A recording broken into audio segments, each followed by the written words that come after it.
Hello, hello, hello. So, ito, gawa tayo ng banana bread. Mag-mash lang tayo ng 3 na saging. Tapos, half cup ng butter lang.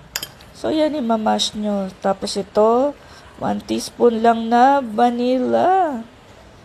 Tapos, ayan, ano lang, 1/4 cup na brown sugar. Pwede nyo i-adjust yan.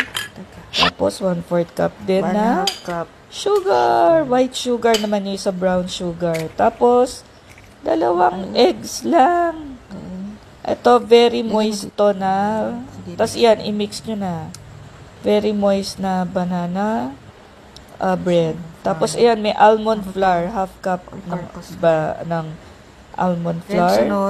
Ay, ito, almond flour yung isa, all-purpose flour. Half cup lang. For all-purpose. So, actually, experimental to. Kung masarap. Pero masarap siya. Tapos, haluin nyo lang. So, ayan. So, hinalo-halo lang. So, very moist to. Niligan ko rin to ng konting yogurt. Kasi nakakapagpalambot yun. So, ayan na. Isalin nyo na. So, eto. Ayan. I-oven nyo lang sa 150 degrees na pag-bake or 350 degrees Fahrenheit. So, ito na. Tapos na.